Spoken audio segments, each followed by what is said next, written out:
Tumors of external and middle ear.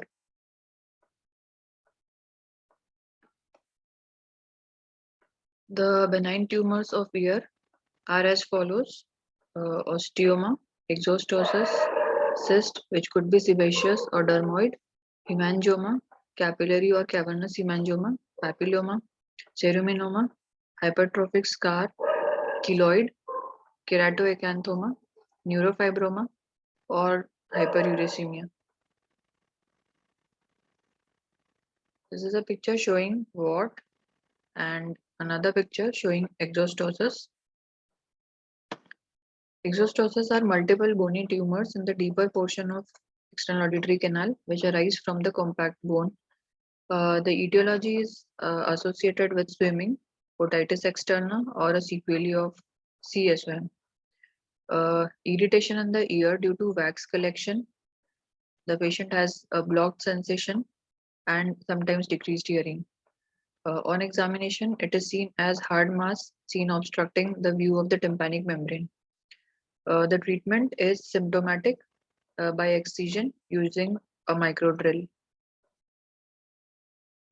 Osteoma, a solitary tumor from cancellous bone of post-bony canal wall, which has got a narrow base and it appears hard, smooth, round swelling occupying the external auditory canal. Symptomatic tumors need surgical excision. Now, the malignant tumors of ear, squamous cell carcinoma, basal cell carcinoma, melanoma, rhabdomyosarcoma. Malignant tumors of middle ear, the squamous cell carcinoma, and rarely adenocarcinoma. The incidence is mostly equal in males and female and seen in elderly patient. The patient complains of blood-stained discharge, otalgia, deafness, and facial palsy. On examination, granulations are seen and polyp in the external auditory canal. The diagnosis is confirmed by biopsy and CT scan of the temporal bone is done. The treatment is surgery, radiotherapy, and chemotherapy. The basal cell carcinoma. It is a common site of head and neck, more commonly seen in males with a male-female ratio of 2.3:1 in individuals of 40 years and above. It's common in light-skinned individuals. Due to the UV radiations, arsenic exposure, burn, scar, immunosuppression. It presents as a non-healing ulcer in the pinna, common in tropical climates. Diagnosis is confirmed by biopsy and treatment is surgical excision. The types of basal cell carcinoma: superficial, nodular, basosquamous, morphile, and pigmented. The basal cell carcinoma is also called as rodent ulcer. It is a slow-growing tumor which rarely metastasizes. It is locally invasive to the adjacent structures and typically presents as a fleshy nodule with central ulceration, rolled out beaded edges, destroying the deeper structures. The treatment options are electrodissection and curettage, surgical excision, cryosurgery, surgical excision with radiotherapy, exenteration, and reconstruction. Malignant melanoma. It is a cancer of melanocytes located in stratum basal layer of the skin which produce melanin. Sometimes clusters of melanocytes, they form non-cancerous lesions which are called as moles. A rare tumor affecting pinna, it appears as black mole, aggressive in nature, sometimes regresses spontaneously. Mostly due to UV radiation. In some individuals, 8% of individuals seen due to chromosomal abnormalities, and in rare case, the cause is unknown. A picture showing malignant melanoma. The ABCDE of melanoma, that is asymmetry, border, color, diameter, and evolve. Generally, the biopsy is taken with a margin of 1 centimeter and treatment is surgical excision with radiotherapy and chemotherapy. Glomus tumor. Glomus tumor is also known as paragangliomas or chemodectomas. They are rare tumors. However, they are the most common benign tumors arising within the temporal bone. They can also develop in several locations in the body, including areas in and around the ear, the skull base, or thorax. The types of glomus can be glomus tympanicum, glomus jugulare, glomus vigale, and carotid body tumor.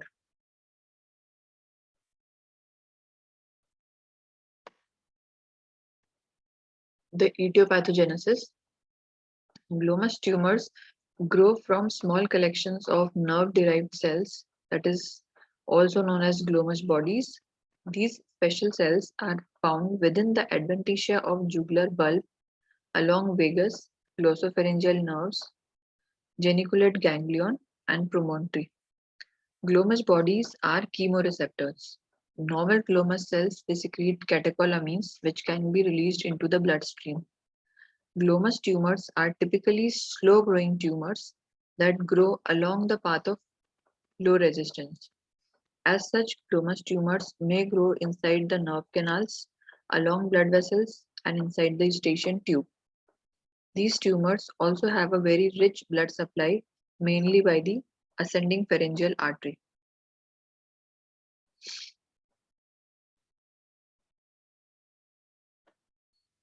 More common in females with a female male ratio of 3:1.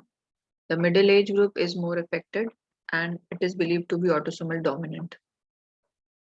The symptoms and signs. Glomus tympanicum develops inside the middle ear. The most common symptom is that of pulsatile tinnitus, conductive hearing loss, ear pain, bleeding from the ear, and cranial nerve palsies.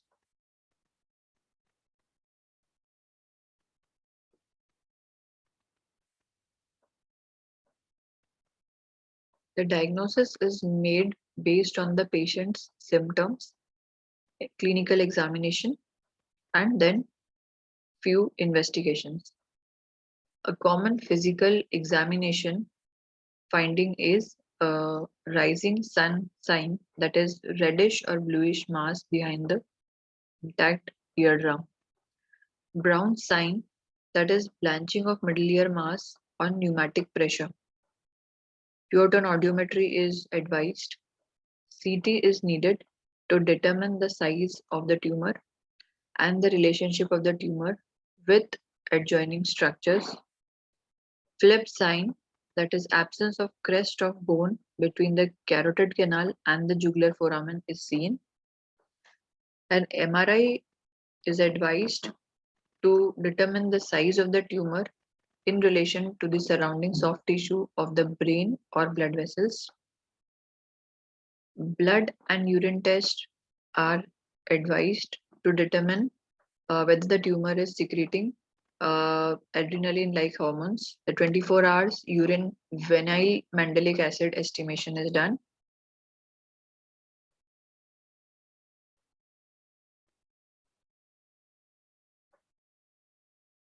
A picture showing glomus tympanicum.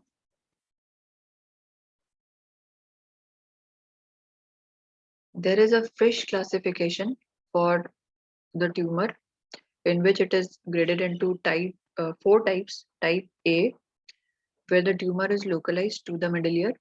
Type B, where the tympanomastoid tumor uh, has no bone destruction. And type C, where the tumor invades the bone of the infralabyrinthine compartment. And type D, where the tumor has got intracranial extension.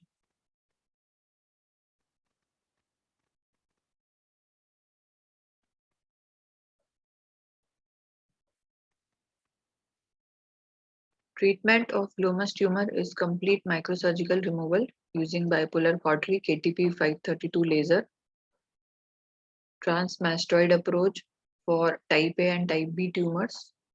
For type C and type D tumors, lateral skull base surgery with infratemporal fossa extension is done.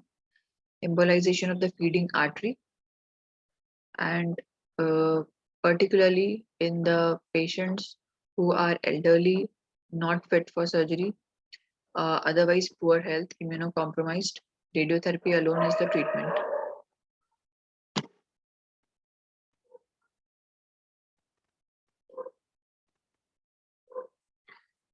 The cerebropontine angle tumors. Cerebropontine angle is a potential CSF filled space in the posterior cranial fossa, which is bounded by temporal bone, cerebellum, and brainstem. It is traversed by 5th to 11th cranial nerves, prominently 7th, that is facial, and 8th, that is vestibulocochlear. The CPA tumors account for 10% of all intracranial tumors. 90% are vestibular schwannoma, meningiomas, epidermoids.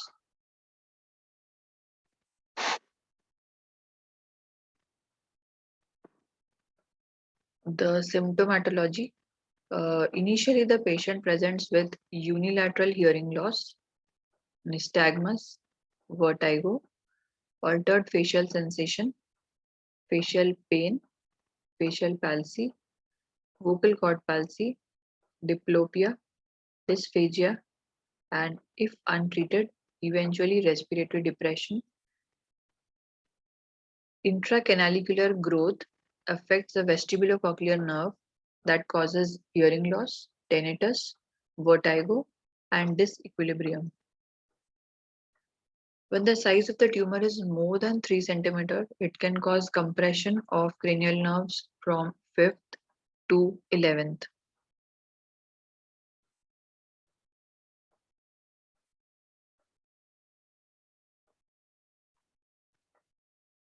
Vestibular schwannoma or acoustic neuroma.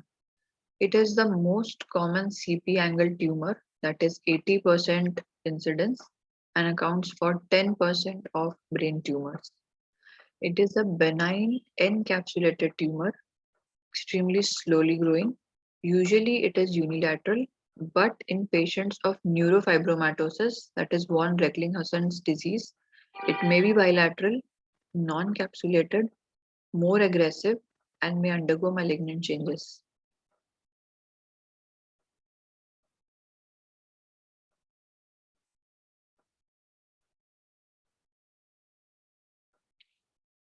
It originates from Schwann cells of superior and inferior vestibular nerve in the medial part of internal acoustic canal or lateral part of CP angle twice as often as from cochlear nerve. It can be classified according to the size and location and the involvement of nerves in the surrounding area. The cochlear nerve or the vestibular nerve, facial nerve, trigeminal nerve, and the cranial nerves 9th, 10th, 11th, 12th, 3rd, 4th, 6th.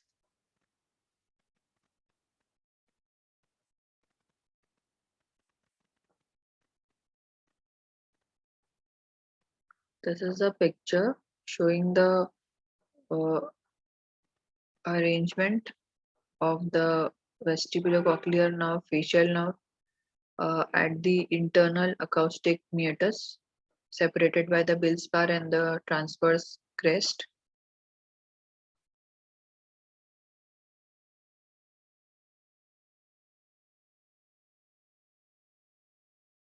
This is a picture showing the in picture 1 showing the intracanalicular tumor. In second, showing the CP angle tumor, 3 divisions of cranial nerve 5, which is emerging from the trigeminal ganglion. Picture 3C, where the tumor is pressing the trigeminal nerve, that is the cranial nerve 5. Picture D, where the tumor is pressing the 9th cranial nerve, 10th, and 11th cranial nerve, that is glossopharyngeal, vagus, accessory nerves, the brainstem, and the cerebellum.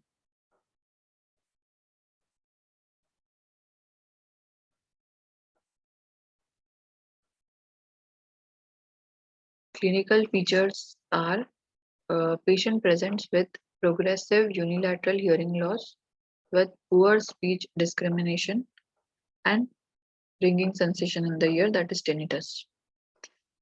Imbalance and unsteadiness. Uh, Heiselberger sign is positive, that is numbness along the posterior aspect of the uh, concha, loss of taste of the anterior two-third part of the tongue, which is brought by the cauda tympani branch of the facial nerve, and reduced lacrimation. Due to the involvement of the fifth cranial nerve, that is trigeminal nerve, there is delayed blink reflex and numbness, paresthesia of the face.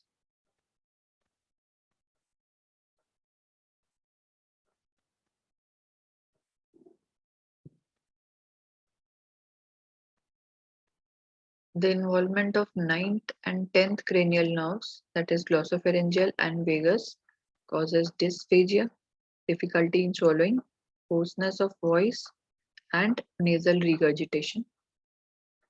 The cranial nerve 11th, 12th, 4th, and 6th, brainstem and cerebellum, they are involved in cases of large CP angle tumors, large acoustic neuroma.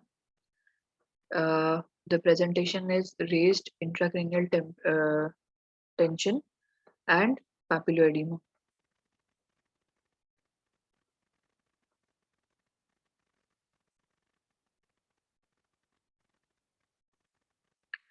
The diagnosis is made by MRI of the brain with gadolinium contrast, which shows hypointense globular mass centered over the internal acoustic canal with enhancement on contrast.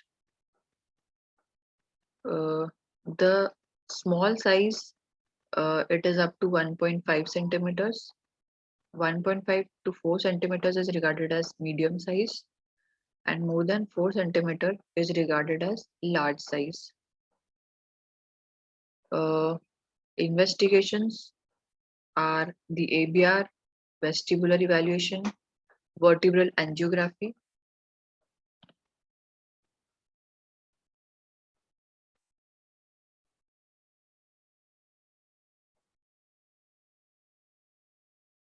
Treatment is surgical removal of the tumor by various approaches: translabyrinthine, retrolabyrinthine, retrosigmoid, middle fossa approach, or transtemporal supralabyrinthine.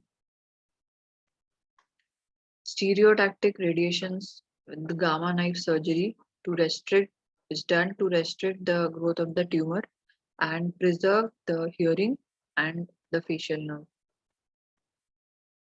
Uh, Elderly patients or patients with serious medical comorbidities uh, are advised for conservative treatment as the tumor is extremely slow growing.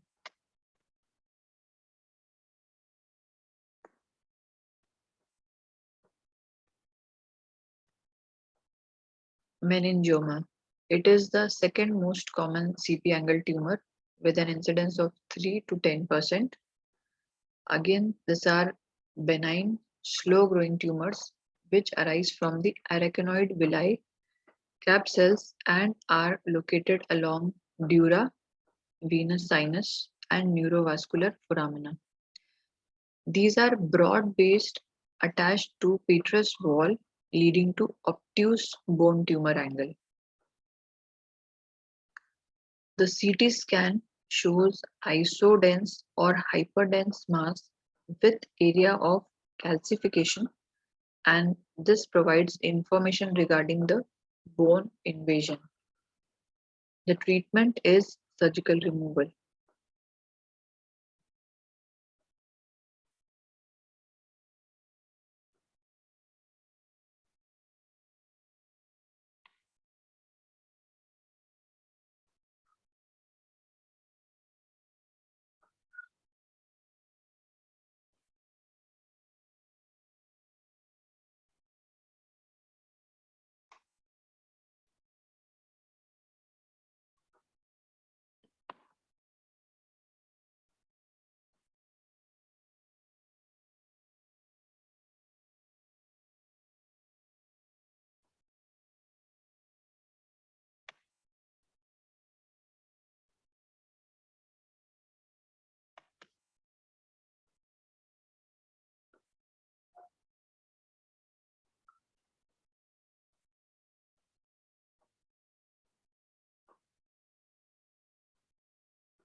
Epidermoids.